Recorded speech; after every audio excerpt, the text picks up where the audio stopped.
welcome to Media MD, your fortnightly Duff Network dose of media that you have somehow missed. I'm Reuben Morehouse. I'm Elliot Diebold. And we are back this fortnight and joined by our very special guest again, Matt Freeman from many Duff Media podcasts. Welcome back, Matt. Oh, thanks. Hi, everybody. So you prescribed us the Magnus Archives a fortnight ago, and we're back to talk more about it. Yeah. That's right. Just season 1. I mean, I would have loved to prescribe you 160 episodes of a podcast, but that even I am not that ambitious. So season 1 is 40 episodes. They're each 25 to 30 minutes long. Mm-hmm. I started listening about a week and a half before we were set to record, and I finished season 1 in about 4 days. So I had about half a week where I was kind of like, I really want to listen to more, but I'm just going to hold back for this. Yeah. Just speaking for myself, I binged this so unhealthily hard, and I just went all the way through to the end. So yeah, I understand. I kind of did I had about 2 periods of 3 days each where I went through about 20 episodes each time. I did 3 days, got through 20 episodes, took a couple of days off, and then got back into it. And I think this is one of those things. I reckon we'll have to come and revisit it in a couple of months when we can get through the other 120 episodes. And in fact, in the season 1 Q&A, I think Jonathan mentioned he's only planning for 5 seasons. So I reckon by the time we're catching up, it'll probably start to be rounding out even. So I reckon we'll want to come back for that. Do a full retrospective. Possible, yeah. I think the final season comes out in April, I believe. So that'd be good. Ooh, okay. Let's say what it is, I guess, for those who didn't catch the prescription. Yes. The Magnus Archives is a horror anthology podcast with the premise being that the narrator, whose name I've forgotten, Jonathan Sims, that's it, okay. The narrator... It's played by Jonathan Sims. By Jonathan Sims, yeah. The narrator is the archivist of a kind of paranormal investigation / research agency. And he is basically digitizing some of their old case files, recording them onto audio. So he basically just reads off statements of people who had supernatural or unexplained experiences. And over the course of season 1, first off, you think that these are just almost all standalone, isolated experiences, but you start noticing, I guess, coincidences at first that then solidify into connections until you kind of get a bit of a plot that starts to form towards the second half of season 1, and then it kind of comes to a head. Yeah, there's links that start to appear between the stories that get more and more tangible as the series goes on. What I really liked is how the first links you can kind of make a very abstract or just sort of people who share similar-ish names, and you're like, oh, maybe they're related. And then sort of by the end, you're actually starting to pick this sounds like it's related to the stuff that happened in this other episode. And it feels like a really nice escalation throughout the series, the season for that. Yeah. So, for one thing, it's going to be hard for me to talk in much detail because having listened to all of it, this is one thing where it's literally impossible for me to keep track of what is revealed where and when. Yes, that's a tough so I'm not even going to try to do that. But I will say in a meta sense, the idea of doing it is kind of like, I guess it's an anthology, but also it's an anthology where all of these seemingly discrete one-offs are actually connected, and you do begin to understand that there's this fabric of this character showed up in this story. Well, I recognize that name, and it could have very well just been an anthology of unconnected horror stories where this archivist is just reading them and getting spooked, but that's not what it is, right? It becomes much more, the characters become much more involved in the horror of what's happening in the world. Yes. Yeah, well, to stay with the larger narrative for a bit longer as well, I think part of why that works as well is because it's established, I think, in the right at the start of the very first episode that the statements and stories that are being dictated through this audio recorder, they're the ones that he couldn't get to work digitally or any other way. So they're the ones that distort through digital means, which kind of immediately hints to you that these are the ones that have something special to them. and that sort of helps guide you through this idea that they're all real and they're all connected. And then I just really like the way everything sort of unfolds and evolves as it just goes on. Mm-hmm. It's been fun watching people in the Discord channel get super into the theory crafting and putting things together, because I think what's actually kind of cool about this is that that's not how I engaged with this at all. I think I missed 90% of what is there to be, gotten by a clever person, and I still enjoyed it so much because every episode is so well written. There's some really great emotional moments. There's some just really creepy ideas that really stick with you.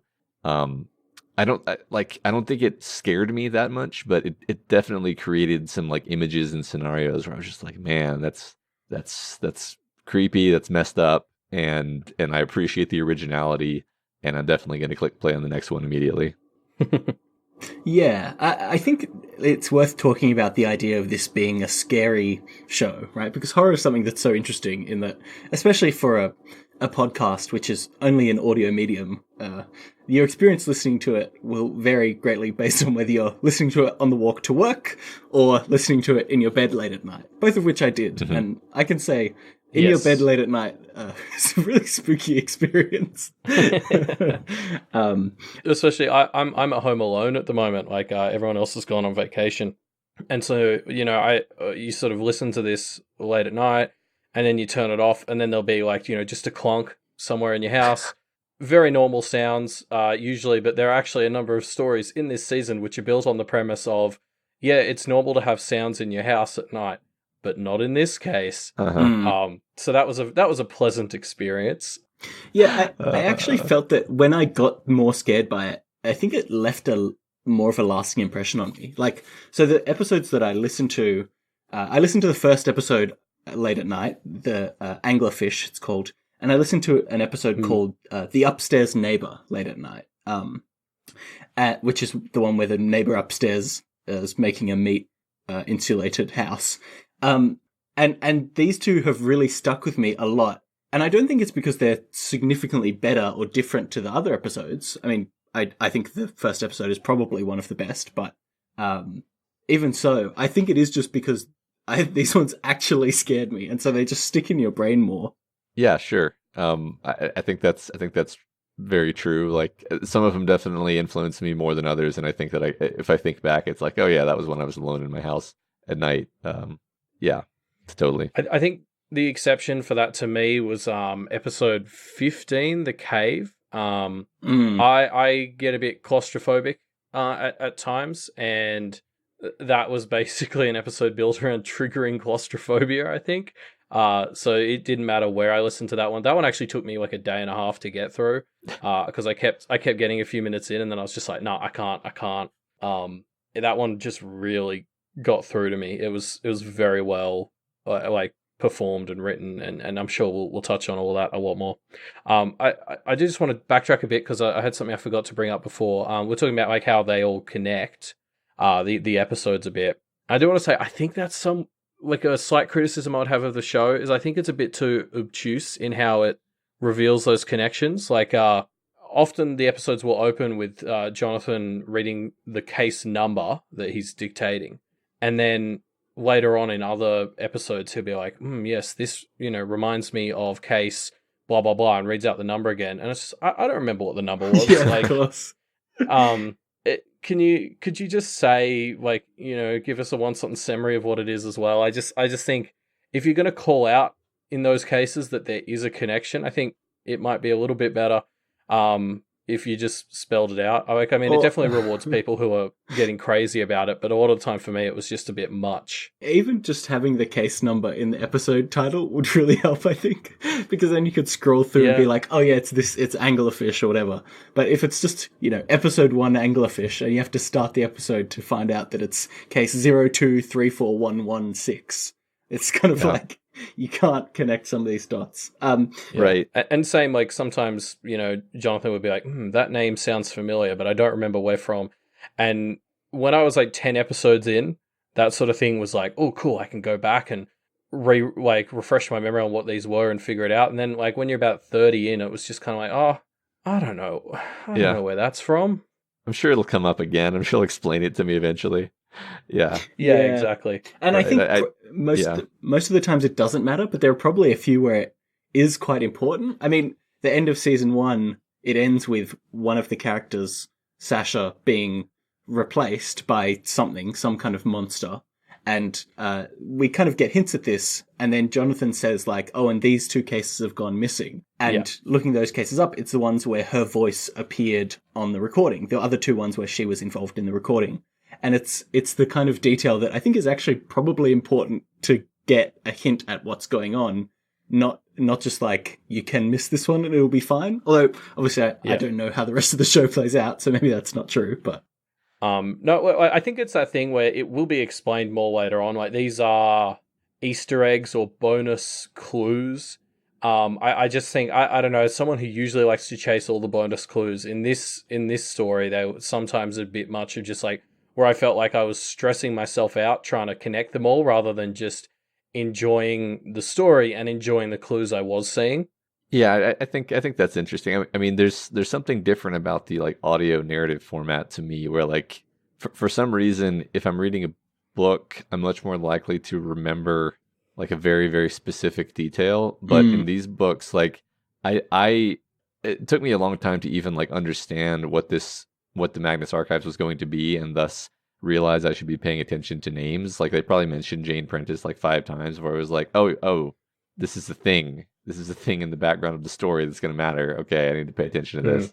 Yeah. I think we got a bit lucky there because you primed us for that specifically. So I think both of us we basically had our mental corkboard and string out before we even started, which definitely helped. Yes, and listening along to this with people on the Discord being like, oh, so what did you think of this bit? Or tell me when you get up to episode 32 or whatever. It really helped kind of make sure that we were catching things. Or I could, after I listened to the episode and Jonathan Sims would say, now, why does that name sound familiar? I'd basically post in the Discord and say, hey, so is this name this person? Yeah. Yeah. So before I sat down with you guys, I was looking through the wiki and just refreshing myself on what actually happens in season 1. The wiki is actually very, very decent. I was going to say very good, and then I realized that it doesn't make all the connections for you, but it is pretty detailed. So it's nice once you've already, especially once you've already gone through the thing, to go back and look at it and then be like, oh, okay. So, because everything comes. So one thing I said when I sold this to you, and one thing that I've said repeatedly about it is like, it starts out really good. The first episode is really good. I think you agree. Yes. And then it just kind of linearly gets better for 160 episodes, which doesn't seem possible at any given point. You're like, well, surely this is as good as it's going to get. And it just gets better. I find that really interesting because I was already thinking this, and then Jonathan Sims actually directly addressed it in the season 1 Q&A that sort of finishes the season. Talking about how, like, for me, what usually happens in these sorts of like continuous supernatural stories is the more you learn about the evil creatures and the rules of the world, that's generally for me when the show starts to head downhill. Like I can think of X-Files, Supernatural, Buffy, like any of these things. It tends to be the more you start to learn about how the world works, there's just a bit of mystery taken out. And like I'm assuming that 160 episodes in, you have a fairly stronger understanding of what's going on. So I'm interested to see how the show manages to keep itself, I guess, mysterious, because the mystery is obviously what's driving a lot of it right now. Yeah. There are certain reveals that I as I was kind of thinking of the prescription, I was like, man, it's like really a shame that you're not going to get to this particular reveal, because it's such a thing where it would provide something to hang that specific conversation on of like why is it that this show doesn't fall prey to a lot of the same issues that other shows do, and like why the conceit of it is as good as it is, which like I can't even talk about that yet. So I am excited for you to continue to get through it. I had to give you the first season as the in order to set the hook, basically. And now that I've done so, the real work can begin. Maybe let me give an example of something that I found in season 1 that felt similar to what you're describing, Matt, which was, I was thinking throughout most of the first 3/4 of the season, man, Jonathan Sims, why are you so skeptical in the face of what are clearly such obvious supernatural phenomena?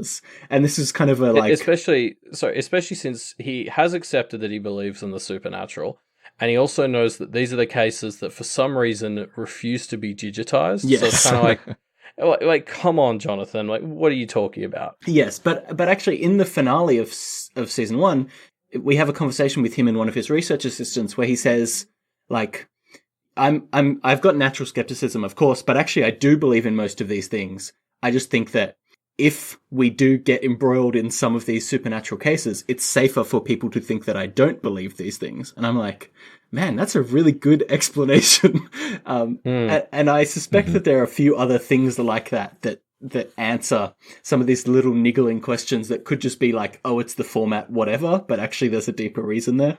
Sure. I mean, there's all these different characters in the archives, right? And I'm not sure how developed they get in the first season, but I mean, you were talking about Sasha already. Like there's so much going on with all these recurring characters, and I can genuinely say that every one of the I don't know what word to use, the characters who are in the story but not in the statements, they're all great characters. I mean, the characters in the statements are great characters too. That's actually something I wanted to talk about. There's the fact that all the statements pretty much have like different, unique, and really compelling characters, and there's just a ton of them, right? It's really impressive, I think, as a storytelling thing. Yeah, I think from a writing and a performance perspective, Jonathan Sims does a really good job. Yes, it's pretty incredible. Capturing the unique point of views. Like, there are statements written, by like a 20-year-old girl, and you almost forget that it's the guy who wrote it just sort of reading it out. Like, I start to believe that I'm listening to the narration of a 20-year-old girl as it's going on, and like I think the way he captures it in the writing sense and in the performing sense are both really impressive. Yeah, I do think his vocal work is excellent, because I didn't really realize this until you get to the first point where he speaks as Jonathan Sims outside of a recording kind of next to each other, but the amount of personality that he's conveying through the changes in his voice as he reads this statement it's incredible. He really does capture these characters as Jonathan Sims, the real human being, but also as Jonathan Sims, the character in the Magnus Archives podcast. Yeah, right. Which is funny because Jonathan Sims, the character, is also he's a fascinating protagonist to me, because he's like he's just kind of a cowardly, uncertain asshole. Yeah, he's quite an asshole. He's very rude to a lot of his coworkers and dismissive, and I think it's a fun way to situate yourself when you're going into a story like this. He's not your typical like Fox Mulder or whatever. I don't think. Have you guys watched X-Files? I think you have, right? Yes, we've watched X-Files. I want to touch on, I think, some of the strengths of these individual, not kind of meta-narrative episodes, And I actually, as I was getting towards the end of season 1, I kind of had this, I don't know, this ill feeling that with the sheer weight of all these dangling threads that are set up over the course of this story, it just wouldn't be satisfying regardless of how well it's executed. And that, I think, was offset a bit by one of the answers that Jonathan gives in the Q&A for season 1, where he says, no, I've got 5 seasons planned out, and that's how long it's going to go, and I hate shows where they just go on forever. And I'm kind of like, okay, good. There's a guiding principle here, which is nice. But I did kind of feel some of the episodes, I think, I don't know, I just felt there are too many plot threads, I think, to conceivably kind of keep track of. And I suspect that some of the episodes would have worked better without needing, connections to other episodes. Possibly Anglerfish is a pretty good example, I think. And of course, this is just my season 1 knowledge, but we listened to Anglerfish, and it's a pretty good standalone episode. And then there's this bit where, I can't remember, it's somewhere around episode 30, I think. One of the characters, one of the names from the Anglerfish story comes up as a character in a story that takes place after it. And it kind of colors your thoughts on, okay, well, who is this? If this is a person that was kidnapped by this anglerfish, whatever, a few years before this event, what's happening now?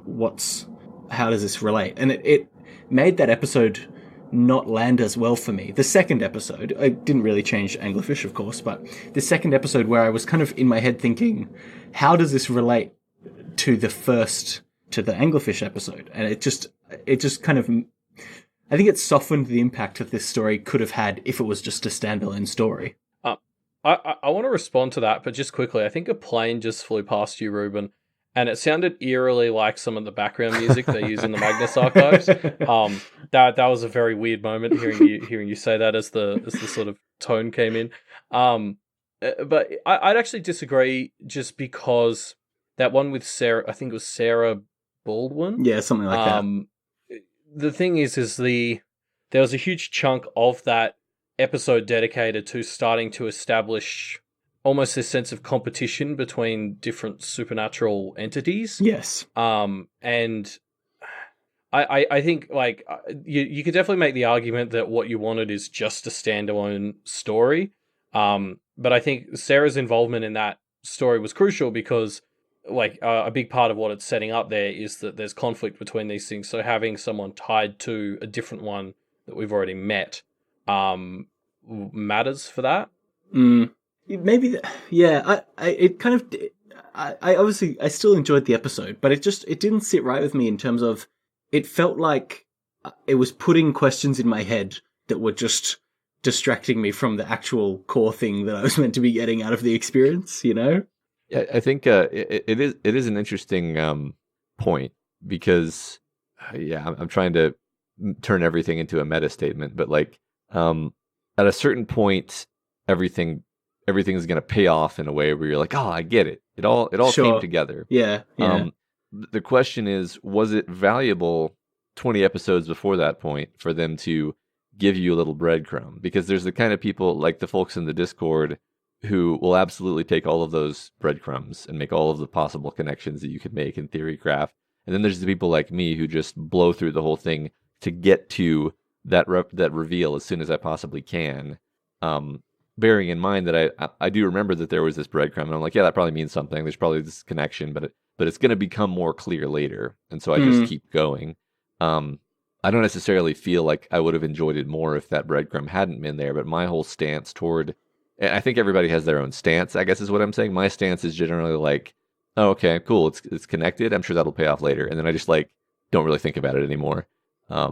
Which is that's my approach. But I think everybody kind of has their own way of ingesting media, so that's fair enough, I think. Yeah, maybe it just does come down to preference, because there were other episodes. There's a link between two episodes that seem isolated at first glance. The first one is called Alone, about a girl who is alone and goes into a kind of abyss-like place. Mm-hmm. And then it is linked back to an episode later called Boatswain's Call, which is kind of very thematically similar, and then also has a direct tie through this family that's involved in both stories. And that really worked for me quite well. I don't know what it was about those other two not gelling. Maybe it was because they just felt thematically different. I'm not sure. I kind of can't put my finger quite on it, I don't think.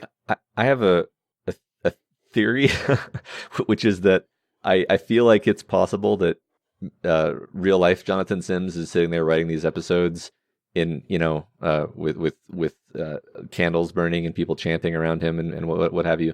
And then he gets to the end of like the statement, and then he's like, all right, now I have to like work the statement into what's happening in the Magnus Institute, and then he does that, and then he's like, all right, now I need to like make sure that I've woven all of the threads for this episode, and it just makes sense to me that like the last thing that he does would be applying the making sure that he's dropping hints and making connections and so forth, and therefore there's a good chance that it's going to feel like something that was tacked on because it literally was. Just a theory. Yeah, it's possible for sure. I mean, I do sort of want to say, as we're sort of talking about Reuben, you started saying how there are some that feel similar and stuff thematically. Like, Mm. I think part of why I loved this so much, despite having already watched so many other Monster of the Week sort of TV shows and stuff, some of these are so unique and cool. Like, conceptually, there's so much variety here, and maybe that's why it'll still be going strong another 120 episodes in, is like things like the anglerfish or the one where somebody just gets eaten by the sky. Yeah, Freefall. That's one of my favorite episodes. Yeah, like there's so many things where like even monster doesn't feel like the right word, but just like whatever the supernatural thing is in the episode, it's just so bonkers and bizarre and unique that like I can't help but get super hooked into it. Yeah. Sure. Yes, and even beyond that, like there are ones where they tackle vampires, there's one where they tackle werewolves, and both of these are incredibly strong executions of tried and true, horror or supernatural creatures. They're just incredibly well done. Yeah. Yeah. Well, a lot of my favorites are just like the Calliope yes. or the Yeah. Calliope or however. They made a joke about Americans pronouncing it wrong, but whatever. Like it's a music thing, and it's super creepy, and you never really find out what the deal is with it, and that's perfect, right? It's it doesn't. I don't need, like, I feel like a lot of Monster of the Week things make the mistake of like the episode with the Calliope ending with like a monster crawling out of the Calliope and then having to fight the monster and killing it with a stake. It's like, no, you don't get to find out what the deal is with the Calliope. Somebody's dead now. I think they mention that it's just in the archives as well, which is somehow spookier because that means it's just around, potentially still doing whatever weird shit it can do. Yeah, which I like. There's some sort of Warehouse 13 type thing out the back, which is always fun when Jonathan references things that are already in the archives. Actually, I want to say that's potentially one of my favorite parts of the episodes is after the thing where Jonathan adds like the supplementary notes Yeah. to the things like based on what Sasha, Martin, and Tim have managed to drag up. Yeah, because it makes it connects it all to the meta narrative. So yeah. Yeah, well, and it adds even more mystery and kind of grounds it in the current, like some of these things that you'll be reading about like 10 years ago. Then for Jonathan to end it by saying, we still never found the body or something, just adds to the horror of this old story. Yeah, but I feel like Jonathan Sims as a writer really understands the genre, right? And is not going to fall into the pitfalls that annoy. Yeah, I mean, yeah, I think anybody who's watched a lot of horror and enjoys that kind of thing knows exactly what they like and what they don't like about the genre, and I think he just has it absolutely dialed in. Same. At least as far as my preferences go. I'm looking over the list of episodes now, and I think there's one episode that I didn't really like that much, and the rest I'm kind of like, these were all incredible, which is of 40 episodes. That's a pretty great hit rate. Yeah, definitely. So I guess one little complaint I want to get out of the way, but I feel like it needs to be said. And this is probably a bit hypocritical if you go back and listen to some old Media MD episodes, but the volume mixing on this show I kind of struggled with. It was very quiet, and that's mostly only an issue because I found the ads quite loud, so it often hurt my ears when the ads came on at the end, because I turned the volume way up to hear the tape recordings. So I don't know, that it seems like such a minor complaint, but it was a little bit annoying having to adjust the volume every time I was listening. I think I have one other thing I want to say about it, which is I wonder whether the format gets in the way sometimes of the story. I think there was one instance of this happening, which was as we get towards the end of the first season, the situation is basically that Jane Prentice, this crazy witch who is inhabited by a demonic worm god, she starts basically sieging the archives, having her worms attack it every so often, and they through all this, they kind of have this weird business as usual mindset throughout the first few, days or weeks of this siege, where Jonathan just goes into work and continues to kind of digitize some of these files as a demonic worm entity is trying to attack their building, which I think it made sense at the start of that, when it was just like a worm would turn up every few days. But as things get to a head, I just found it, I had the suspicion that they felt like they needed to keep the format going as it was for a little bit longer so that they could get to some of the ending of the season. The final few episodes changed the format a bit. But through like episode, 35 or 36, it felt odd to me that they were conducting business as usual through the midst of some of this really crazy stuff going on. No comment. Yeah. All right, we'll hold off that one until we do the retrospective, I suppose. Yeah. No, I agree a little bit. I remember questioning about 20 episodes in how as this plot was evolving and it felt like there was a current plot, how do they keep that within the framework of Jonathan reading out old statements? And I thought they did a really good job at the end of season 1, and I'm interested to see where they go in the future, I guess.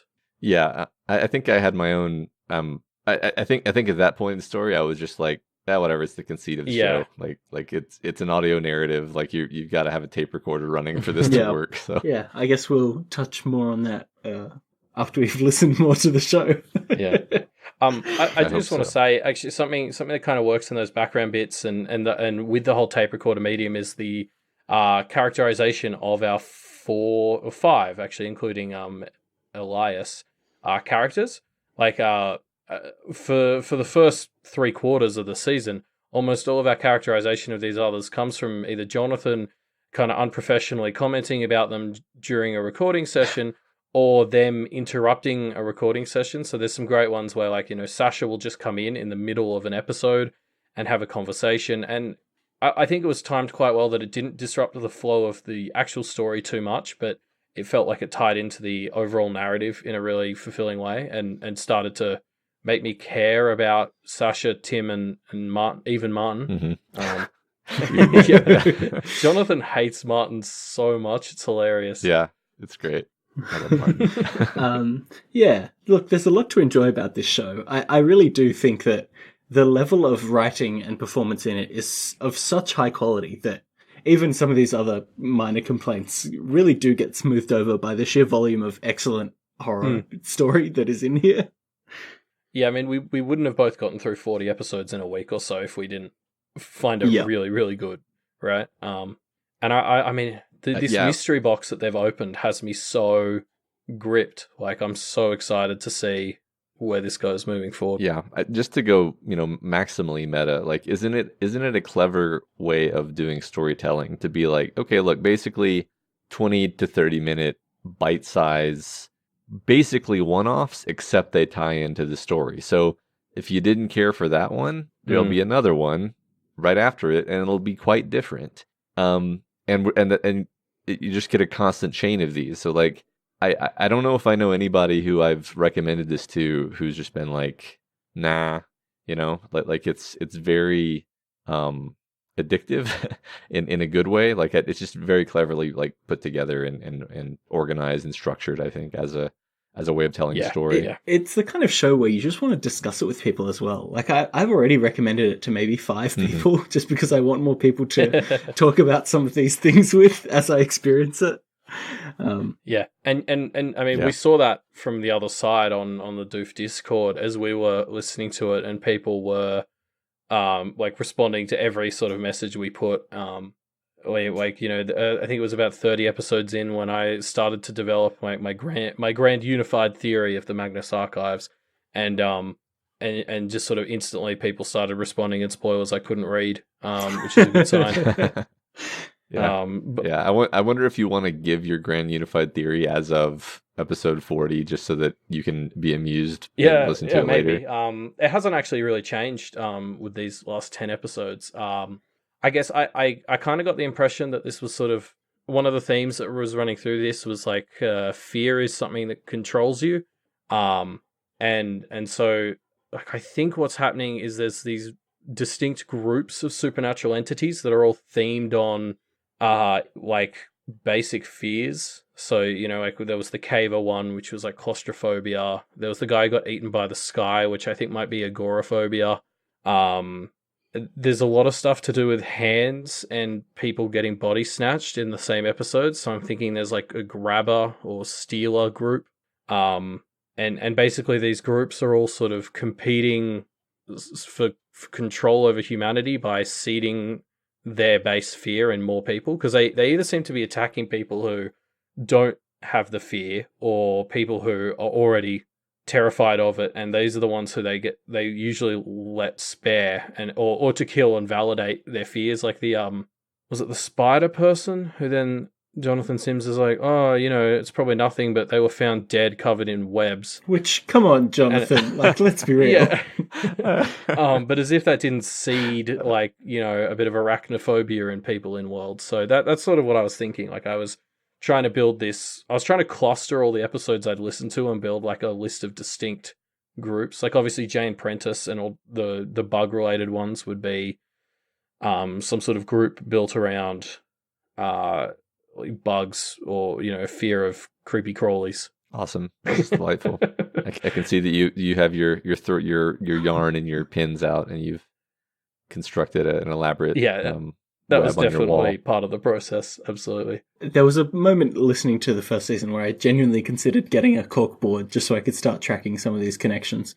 The thing I like about your theory, Elliot, is it to take it to a meta layer, it means that Jonathan Sims is now disseminating scary stories about these fears that want to be, disseminated and scare more people, which presumably means that the Magnus Institute is playing a somewhat active role in this spreading of these horror stories.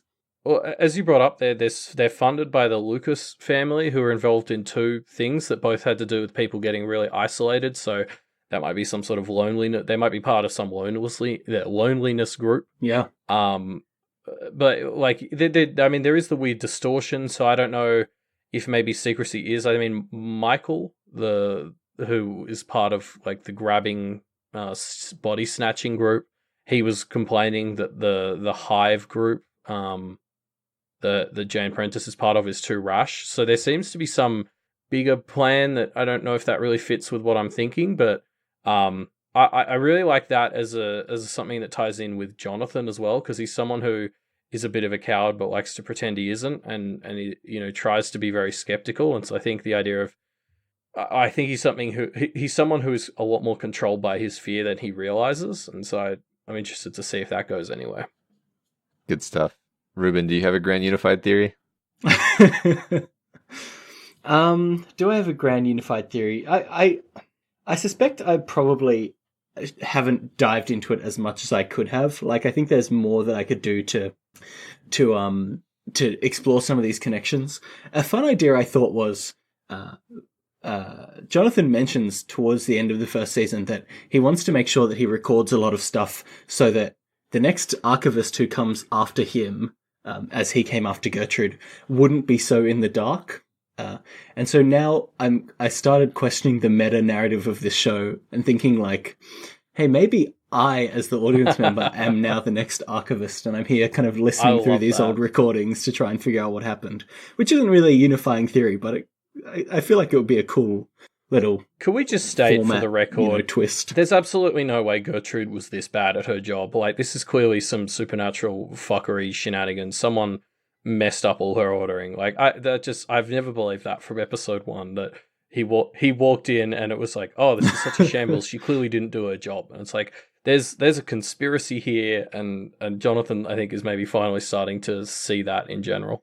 Well, it's crazy to me because being the archivist of the Magnus Institute would be the most fun job in the world. It's a combination of listening to spooky stories and overhauling filing systems, which I think are the two funnest things in the world. So the idea that someone wouldn't enjoy this job and wouldn't take it seriously is crazy to me. Yeah. Well, I mean, I think a central part of Jonathan's character is that he's got his head up his ass, like, as far as it'll go, and he doesn't like want to find out this stuff, and so yeah, he avoid. That's why it takes him the whole first season to, like, it takes a worm woman like bursting through his wall for him to, accept that something weird's going on. Yeah. I will say, like, they capture the essence of academic snobbery very well in Jonathan Sims. He absolutely reads like some of the professors I've met who, believed that their field was the only Totally, thing that yeah. matters, and everyone else is idiots. Right. I like the difference between real Jonathan Sims and then he does his Jonathan Sims voice, and it's like, Yes. I see exactly what you're going for. Yeah. That was a fun part of the Q&A, was hearing his real voice and being like, oh wow, there's a real person on the other side of this. Yeah. I just wish he hadn't named a character after himself, because now whenever I say mean things about the character Jonathan Sims, I feel like I'm saying mean things about the person Jonathan Sims. But I only know him from the Q&A. He seems like a very nice guy. He wrote and acted in this. He's a very talented guy. Yeah. Oh, I find him upsettingly talented. Yeah, like, definitely amazing that he's been able to both write and do the voice acting. It's very, very impressive. Especially considering, like, I'm assuming considering season 1 references 2016 as like kind of current, that means he's averaging about a season a year, which is crazy because they're 40 episode seasons. So that's 40 weeks on, 12-ish weeks off. That's an insane rate to go at. He's actually, if you look at the first, I don't know if it's the first season or the first 2 seasons or what exactly. I looked this up and then I've now forgotten it. But the episodes were released twice a week for the first big stretch. Oh my god! Yeah, and I don't know if they had what kind of maniac would release 2 episodes of their podcast a week. I feel like they must. Well, but I feel like they must have had a backlog, right? Yes. I mean, do you agree? Maniacs? No, yes. I think so. Yeah. Yes. Yeah. But yeah, I mean, really, really impressive. Just like that. That's the thing about it. Like, if this were made by, a studio, you'd be like, oh yeah, this is great. But like, knowing it's not made by one guy, literally. Like, a lot of talented people are involved, but what this one guy brings to it as is the writer pretty and impressive, I think. basically sole actor. He would have been 90% of the voice work in this. It's really impressive. Yeah. I think I can sum up my general feelings towards this show by saying I enjoyed it so much, even though there were bits that I kind of thought in my head, this didn't sit quite right with me. The level of trust I have in Jonathan Sims or Rusty Quill or whoever is the entity behind it, the level of trust I have that this is going to be a show worth my time to listen to, 200 episodes of, is so high just based on this first season and in part the Q&A after it, that I'm very keen to stick with it, just because I know, okay, even if I do have some qualms that aren't, overturned or addressed throughout the course of the show, I know I'm going to enjoy it so much anyway. Yeah. That Q&A was such a valuable part of finishing season 1 for me, especially because finishing season 1 was a bit of a milestone for us, because that was where we'd drawn the line for this recording. And then to listen to the Q&A and basically almost everything Jonathan says in that, I was just like, yep. And he starts talking about where he's going with it, and I was like, yep, okay, yes, I agree. That got me so... Like, it relieved me of any concerns I had about going forward. Like, just based on the impression he gave in that Q&A, I was like, yeah, this seems to be heading in a really good direction, or the direction I want it to be heading in. Mm-hmm. Yeah, awesome. I mean, I hope you guys do finish it, and it'd be cool if you did another, follow-up show. I'd absolutely love that. Yes, I think the audience is there for it. Yeah. At the very least, we'll have to talk about it in our annual checkup. And if we do that, we'll have to try and get you in for that segment, at least. Awesome. Sounds good. Yeah, thank you for bringing it to us. It was great. We've got to give it a number out of 10. And I think I'm going to go with 9.5. Damn it, I've got to stop letting you go first for these. Fuck you, Elliot. Yeah, I was going to go for 9.5 as well, which I think puts it right up there. I think Worm might be the only other thing that has gotten that score on this podcast, which obviously is, good competition to be sitting alongside. Guys. I'm so happy. Yeah. Yeah, I don't know. I think you described it like this, Matt, as saying it's the kind of thing that just consumes your brain, like Yes. Worm did when I first read it, like Pact, like the Wildbow stories. And now that's become a huge part of my life. And I can kind of see that also happening with this, which is kind of daunting. Okay, yeah, I intentionally never compared it to Worm when I recommended it to people because I didn't want to be like, oh, it's similar to this thing that I think is the best goddamn thing in the world, and that you probably do too if we're having this conversation. I because that would be overselling, and I try to avoid overselling. But yes, it basically struck me about that hard. So yeah. I agree. I think I said this about 20 episodes in. I was like, the most frustrating thing about the Magnus Archives to me is I'm pretty sure as soon as I finish it, I'm going to have to go back and listen to the whole thing again. So it's not only 200 times 25 minutes of my life, it's 400 times 20 minutes of my life. Well, I haven't re-listened to it, if that helps. I think I'll wait till it finishes. If it's only, about a year away from finishing from the sounds of it, I think I'll probably feel the need to do a re-listen like a couple of months after that, like I did with Worm. Yeah, fair enough. I'm gonna go listen to more of it right now. All right.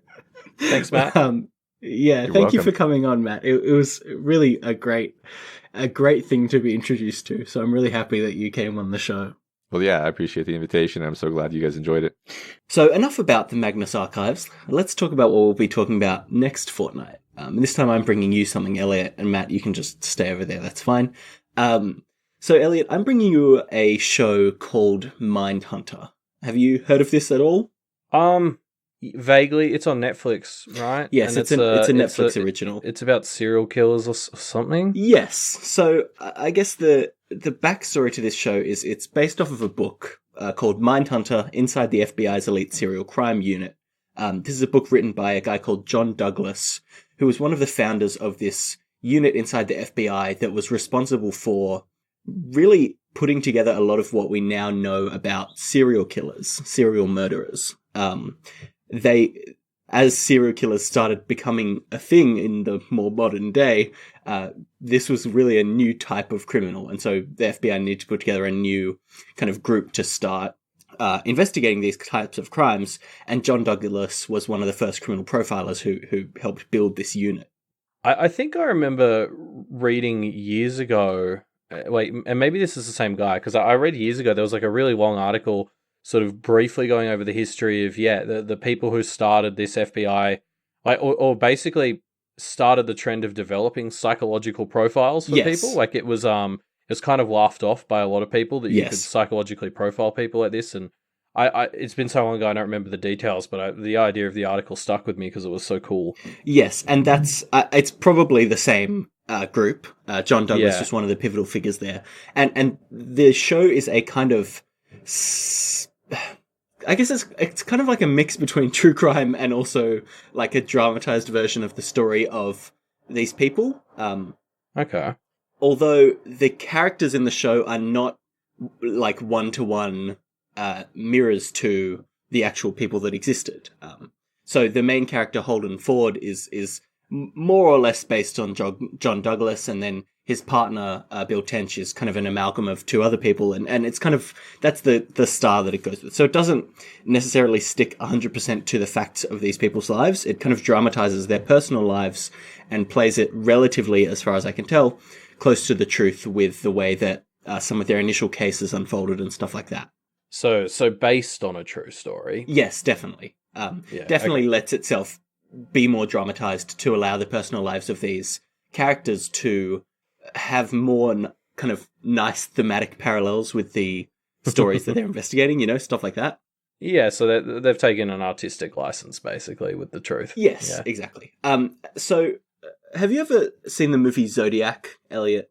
No. Okay, it's one of my favorite movies. It's this great movie. It's got Robert Downey Jr., it's got Jake Gyllenhaal, it's got Mark Ruffalo in it. It's basically about the San Francisco Zodiac killer and the people that were trying to catch them.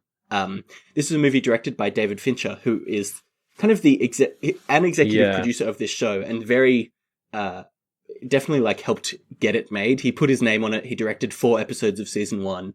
And I found a quote about this show that I really liked, saying, "The 10-episode first season is so in tune with Fincher's sensibilities that it plays almost like a TV series version of Zodiac." That's from a Collider article about David Fincher's involvement in the show. And I think it sums up why this show is so great, because it's a serialized drama about these people's lives, but also about the foundation of this really interesting part in criminal history, that is just directed in a very, very incredibly strong way, you know? Yeah, and because obviously, I'm assuming it follows a general sort of case of the week or case of the episode, since it's on Netflix, sort of structure.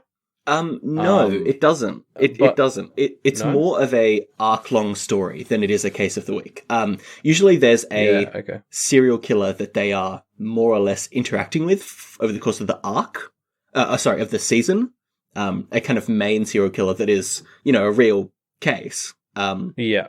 And then it actually, most of the time, is more about their workplace drama and their personal lives than it is like solving a crime every week, Yeah, well, because I like when I was working off the assumption it was going to be a sort of a serial killer of the week type thing, I was sort of comparing it in my head to the myriad of crime of the week yes, like shows that are out there, and I was thinking at least the idea of these people trying to define serial killers and start this whole way of tackling these sorts of crimes would be a more interesting through line rather than whatever dumb shit they put in some of the other ones. No, the thing is, it more or less is a drama about their kind of workplace and interpersonal conflicts more than anything else. Which I think, I'm glad I didn't lead with that because it makes it sound a bit more boring than it is. But it's genuinely it's so incredible. Like, it's such a great show. I found it and I just immediately fell in love with it. The writing is incredible. The directing is incredible. It gives you the same sense of like tension that movies like Silence of the Lambs will give you in these interactions with these serial killers who are, played by some really incredible actors. The main character is played by Jonathan Groff, who Media MD alums might remember from 36 Questions and Hamilton and Frozen, a few other things. Yeah. And he does incredibly well. This is the first like full-on dramatic role I've ever seen him in, and he is brilliant. He's so good. I was about to say this isn't a musical, right? No, it's not. It's not a musical. That's all I've ever way. seen or heard him in. No. But yeah, I really do think you'll like this because it is a very interesting subject matter. Like the concept of the criminal profiling being developed is fascinating in the way they go about it, and it is also just really strong character-driven drama, really strong acting with a really good backdrop of figuring out what serial killers are.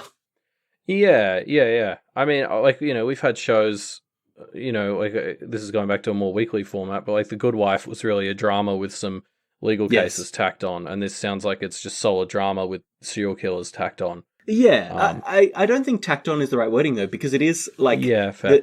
The personal kind of struggles of these characters is so closely linked to their work. And it's probably not a spoiler to say they're all people who throw themselves very wholeheartedly into their work, and that causes some issues as well. But yeah, you'll see more as you watch it, I suppose. So I'm just still thinking, like when you said Jonathan Groff's in it, and I was thinking it might be a musical. Yeah. Like, are there serial killer musicals apart from what was that one? What's that one set in London with what's his face? Johnny Depp was in a version of it. Oh, Sweeney Todd. Yeah, that's it. That's a serial killer musical. I mean, Heathers is kind of a serial killer musical, right? Yeah, that's fair. Okay, never mind. I was going to say that's an untapped market, but actually, it seems to be fairly well covered. I'm sure there are more. I mean, there's what's the one with the big plant? The big evil plant. You know what I'm talking about. Come on, don't do me like this. No. A Little Shop of Horrors. This Little Shop of Horrors. Anyway. I don't know what that is. Okay. We're getting off topic here. This is completely not a musical, which is very weird seeing Jonathan Groff in this and being like, wait, but Jonathan Groff does musicals. What's going on here? He's just one of those kinds of people that is incredibly multi-talented, and you look at him and you think, why did he get all the good stuff? Yeah, I mean, well, I guess that's the thing. If you're doing musicals and stage plays and stuff, I don't see why most of those skills wouldn't translate to just normal acting. Like, it's basically kind of, in a lot of ways, the same thing. Like, the same transition from theatre to, like, television or movies, but without the need to sing. Like, so it makes sense. Like, he's got all the skills he'd need. Yeah, fair enough. I think that's a fair point. But yeah, I'm pretty sure you're going to love this show. There's 2 seasons of it currently out. Each season came about like 2 or 3 years apart. So the third season is going to happen, but it's just kind of a question of when. Yeah. Okay, cool. Well, I look forward to it. Yeah. So I guess that's our show for today. If you would like to leave us your thoughts on Mindhunter, the best place to do that is by tweeting at us. You can find our Twitter at MediaMD Podcast. Yes, you can also hit us up via email at mediamdpodcast@gmail.com, and leave us a review on iTunes while you're there. Just do it. Yeah, while you're there, why not? If you want to head on over to our old website, mediamdpodcast.com, you can also send us a voicemail. Sometimes listeners will suggest a show for us and we'll check it out. If you'd like to do that, go to that website, mediamdpodcast.com. Or did I talk about sending us an email at mediamdpodcast@gmail.com? You can do that too. I did that. Oh, whoops. Yes. And if you're sick of Media MD and you want to hear about other great shows on the Doof Network, like Deep Impact, head on over to doofmedia.com, or even better, patreon.com/doofmedia, where you can see all the bonus perks you get for helping support the network and keeping these shows alive. Yeah, there are a number of really great bonus perks, but of course the best perk of all is just supporting some shows that you really like.